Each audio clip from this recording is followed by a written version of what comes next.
best to sell directly from your own website. I agree. Yeah, I agree. I mean, but you know, a lot of the work is difficult. You know, there's a lot of hard work.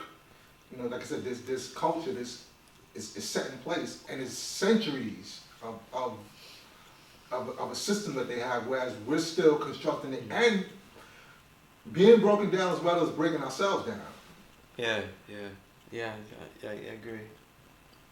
I think everything's changed. I think what we think of community is much different. It's much more commercialized. So even like community building is so much more commercialized now. Yeah. You know what I mean? So like when you see people doing community work, you know what I mean, doing things, everything is really like nothing's done is with the sincerity that we know it to be. You know, so that changes. I also think, you know, even me personally, how we engage the community is totally different. And I've been saying this for years. I've been saying this since the 2010s, and it's more amplified with COVID, after post-COVID. You know, but the young student, the young potential student, they're not in the streets like that. They're not an energy that needs to be funneled out of the streets and into the classroom or into something positive. They're actually not an ignited energy itself. You know, it's almost like they're not ignited at all. You know, they read narratives. They're very smart, but they also get lost in their own head because, you know, they don't really, they don't bear witness that there's any, they don't bear witness that what they're being told is true, which is good, right? That's potential. But then they also don't bear witness that there's actual facts that they're there. So everything is ambiguous. You know, and that's what I encounter a lot with the young student, you know? And so you're saying they're not ignited. They're not. It's not. We're dealing with a generation that doesn't have those warrior helmets on. You know, they're not out there soldiering. You know. What do you think that? I mean, we know what large. I mean, the wrong foods, man, right? Over the years, kind of broken down. Also, the technology, you know. Part of the wrong foods, right? The wrong foods, definitely. And you know, I say this all the time, but the wrong foods are still the wrong foods, but they're worse now.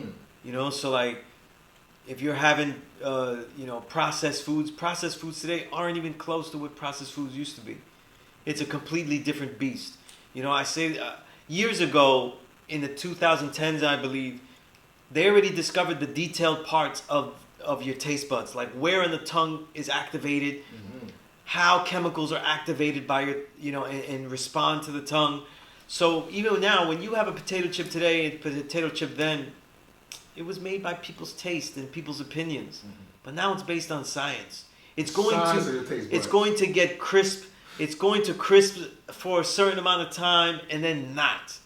It's going to be salty enough, but not in just the right amount, and it's going to cause you to fiend for more. You know what I'm saying? The fats that are in the foods are going to be more and more unidentifiable because they also found that the tongue doesn't measure and doesn't notice fat. So when we're having things that are fatty, we're telling it by texture. But the body doesn't really absorb that, you know? In a lot of foods, you can hide that now. The technology is there, you know? So, you know what I mean? Yeah, you know, the mindset. So it's much more advanced. Yeah, and all that's due to, you know, a capitalist state of mind, meaning that you know, the foods are being manufactured based on, you know, return of investment, you know, or to make a profit out of it. Yeah. It's not made. The food industry is not geared towards your health. Yeah. There's a lot of good books that I have about food science and stuff like that and what's going on, and they got factories. I mean, not just the factories, but they have science labs that deal with this now. And most people that are getting food science degrees, they're not doing it to save seeds like Vandana Shiva at Earth University. You know, they're not doing that. They're learning how to manipulate chocolate bars and make them more tasty, make them more addictive. You know what I mean? And the real goal is to make things more addictive. You know what I mean? To make you want to, you know, eat them more.